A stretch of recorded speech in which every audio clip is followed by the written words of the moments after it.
Hi, this is Scott Garibay, and today I am responding to G3XE's response to one of my videos. So this has become pretty much a dialogue.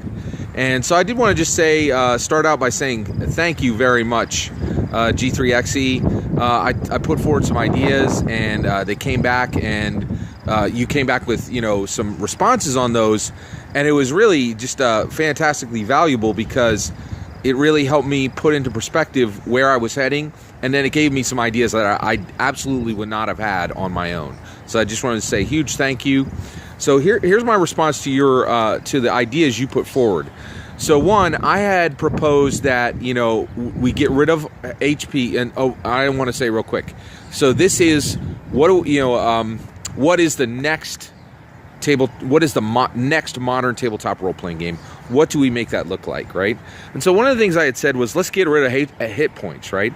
And so you just have Hail, Wounded, Dead. Your character is Hail. You're full. You're full. All of your health.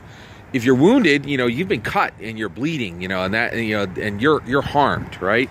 And then you have what would the next one be? The next one would be specifically. It would be, dead. And, that's super clear. If you're dead, you're dead, right?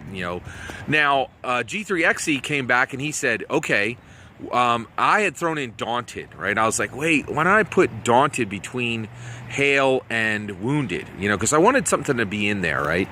And G3XE came back with a much better idea, which was, he said, let's go with Battered, and that's perfect. That is perfect. It's better than Daunted, because I think Battered would be like, your sword put just like a half a centimeter cut across my forehead, and now there's blood in my eye, but that's really a superficial cut. Like a forehead will bleed like crazy with the smallest cut. That's perfect for Battered. You know what I mean? And so I can, in my mind, it's very clear to me what Battered means as opposed to Daunted. That's perfect. I mean, I think that's really solid. And then G3XE said, okay, so go above Hail. And I would have never thought of this, right? So what, if you could go above Hail and say Inspired, right? And that was the term he used. Now, Inspired is actually an owned concept by Dungeons & Dragons at this point, in my opinion. They've staked claim on that word. So what I would do is I would apply Beyond, right? So that is saying you are beyond your maximum health. You have, you're absolutely right. This could come from being inspired. It could also come from seeing your buddy in your adventuring group die, right? And so the game master can say, you are now beyond, right? The guy in front of you, he gave a speech before this fight, and you are beyond, right? And so that's a state. Now that has value right out of the gate. So when you're wounded, when somebody lands a hit on you and they push you to your next state, you're now at Hail. So that's awesome. And then what I would attach to Beyond as well is like 3 times in this combat, 3 times in this next encounter, because you're beyond, and I would apply it to combat. You get to, 3 times you can get a bonus to any action you choose in combat, right?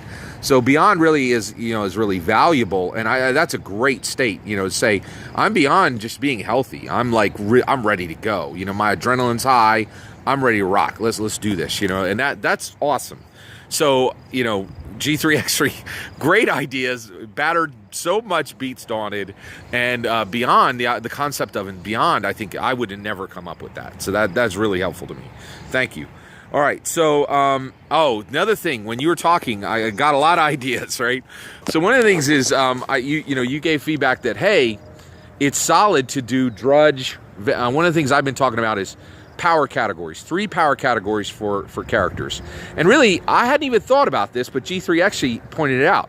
These replace level, right? It's so brilliant. It makes a lot of sense, right? So the power categories are Drudge, Veteran, Elite, okay? Now, one of the things I thought of right out of the gate is Drudge, Veteran, Elite. Those are going to be for non-player characters. Every player character will have 3 words that line perfectly with Drudge, Veteran, Elite, but they'll be specific to that person's class or their race, their choice. They can go up in class or race. They'll have both, but they can make their choices. Now, I'm not sure if they can intermix yet. We'll get to that, right? But one of the things I thought is, we were talking and, we were saying, okay, one of the things I was thinking is, if you're a veteran and a drudge comes up to you and he attempts and he successfully strikes on you, well, because he's a drudge, he can't kill you. He's just going to wound you, period. Done. There's no, you don't need to roll for that NPC or any of that stuff, right? The interactions between people, that's what happens. So, like, also, if an elite strikes a drudge, automatic kill. There's never a wounding or anything like that.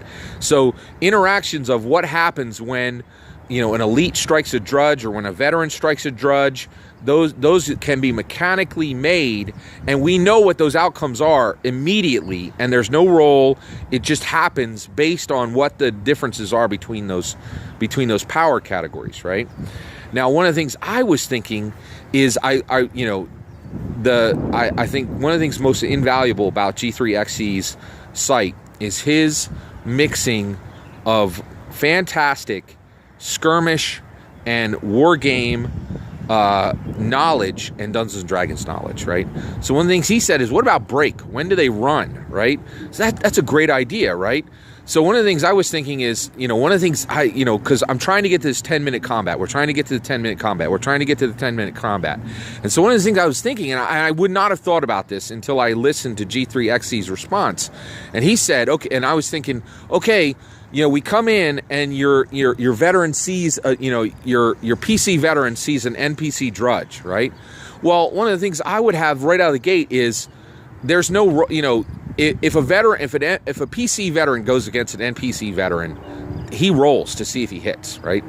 But if a PC veteran even comes in contact, even comes within range, arrow range, dagger range, melee range of an NPC drudge, he automatically forces a break, and that and that person breaks, or they're automatically wounded. Period. Right? And that's just like the veteran going like, that literally like kind of scaring them away. Intimidation of the highest level. You know what I mean? And really, this puts into effect what a player character is. These guys are the rock stars of the world, especially in my games. No more Dirt Farmer. Dirt Farmer games are done, right? So when when a drudge NPC comes up against your veteran, he's one level down. He is guaranteed to be wounded. He is guaranteed to be or break, to have to run away, right? And then and your player character can only do that to one drudge, right? What if there's 6 drudges? They still have some fighting to do, right?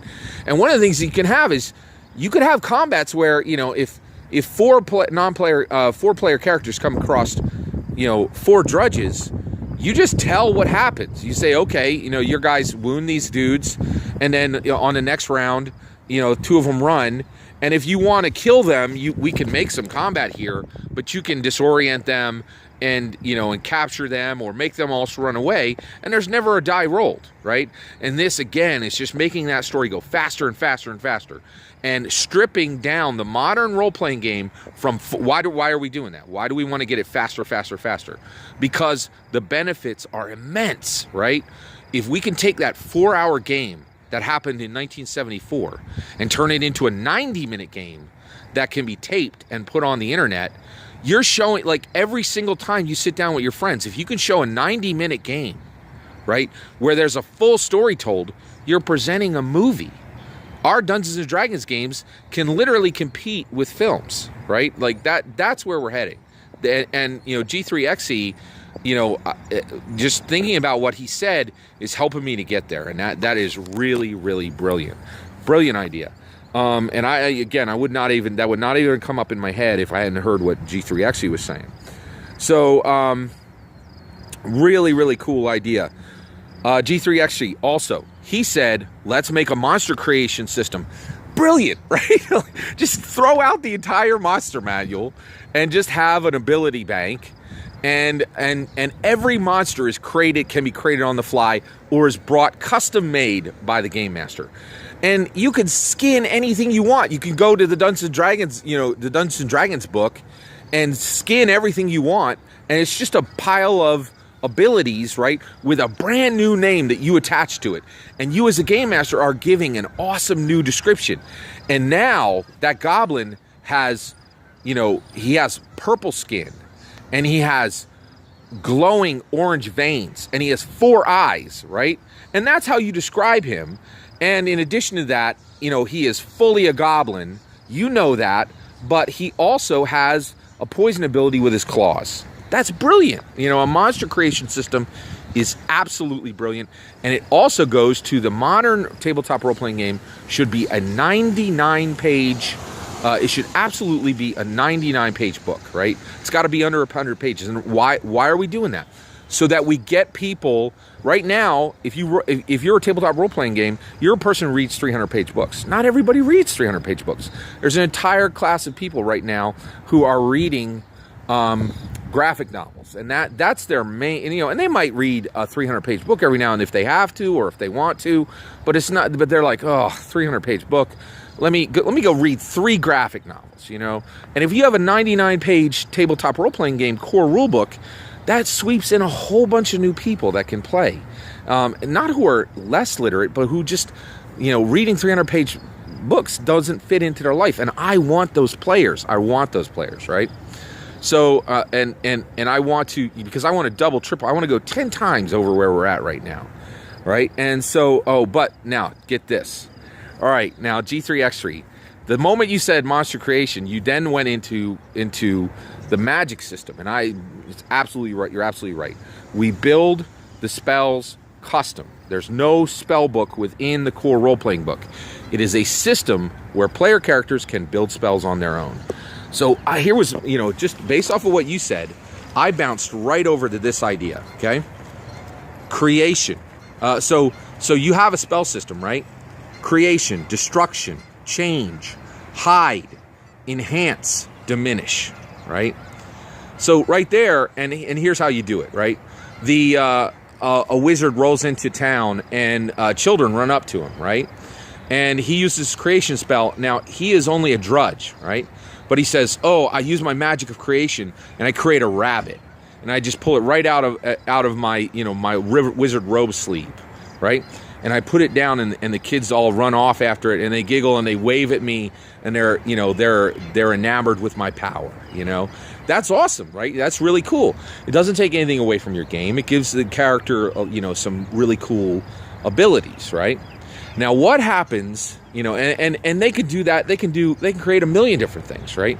And it's not coming, and basically they have a power level, which is drudge, right? And then they have, let's say they have creation and they have change, right? So let's say that they roll into the same town, right? And they say, I know what I'm going to do. I'm going to make a bag of golden coins that are permanent. And I'm going to give everybody in the village a golden coin, right? Now, you as a game master, you let that happen, right? Bing, right? Done. And then you also say spike, right? That's it. One word, no discussion, spike. You're saying you have just exceeded your drudge power with your spell, okay? Now, the next spell they play, based on the rules, this would be in the rules, it's now diminished, right? Actually, I'm sorry. I don't want to use the word diminished because that's one of the abilities. The next spell they have can do less than it would have normally, right? Or let's say, the next spell they do stutters and it doesn't, and it goes random, or it doesn't do what they planned, right? That, I think, is a really neat idea where when, you give them the ability to say whatever they want with their ability. Creation. I'm going to create water, and it's going to spill out of the windows and disrupt the fighter, the fighter that's in the same room as me in the castle, That absolutely can be done, right? Now, I would say that'd be like probably a veteran level maybe. And you and your player are going to find that balance, and you're going to say spike, right? And that's going to drop them back, and they're going to have to use their dagger or their bow, or their quarterstaff or whatever. And basically, it'll ramp up. You'll say spike, spike 2, spike 3. And if you're getting spike 3, you got to have a conversation with that player. Things aren't working out, and you have to say, hey, you're not digging where this is going. But one of the reason why I'm going here, and why I'm saying, let's do this super open-ended, is one of the things that G3XE is getting, and that he was talking about as well, is no more fear of the player, right? So many tabletop role-playing games are written with just paragraph after paragraph of paragraph of you should fear your player, and they're going to try to ruin your game, and they're going to try to break your game. And, you know, if we just trust our game masters to know what they're doing and to get it done, you know, you can really slim down these books, and you can make them feel powerful and free, and you can make this thing work, right? And I think it's just a better way to go.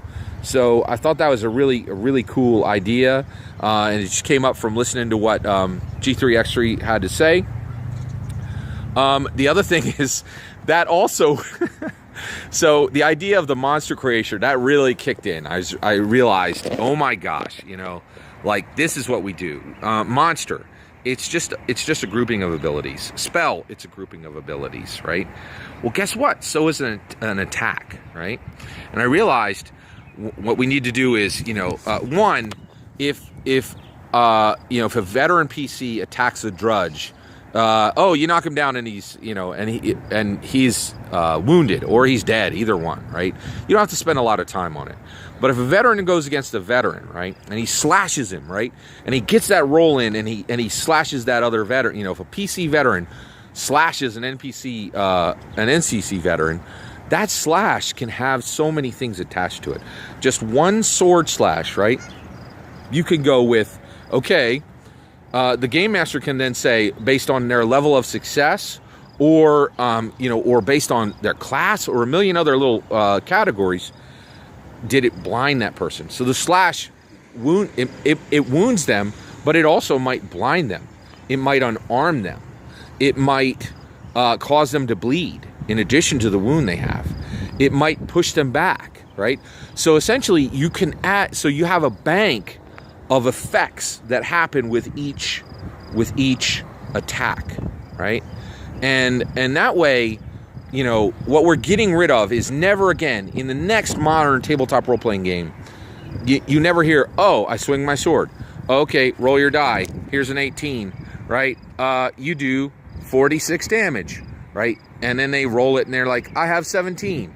And then you're like, well, that took some amount off their hit points. You have no idea how much, right? You know, it's much more, that same interaction is, okay, you attack him with your sword. You strike him, right? At that point, you have wounded him. You can see that he is debilitated and he is no longer at full health, right? But in addition to that, he cries out in pain and he drops his dagger. He's now, you know, you're applying unarmed as well. It's absolutely, you know, that's the way to go. And it was the monster creation idea that you had that got me there. You know, like everything, you know, attacks, spells, monsters, it's just a pile of abilities. So we need to determine how to winsomely, dramatically, effectively apply them into the game, right? So once again, G3XE, brilliant response. I really was, I really appreciated what you said there. Oh yeah, and actually I have some more stuff that's kicking around in my head. I think I'll save it for another video because this one's getting a little long. But again, G3XE, really appreciate all your help with this. Great dialogue, and it really just got the gears turning, and I appreciate it. Take care.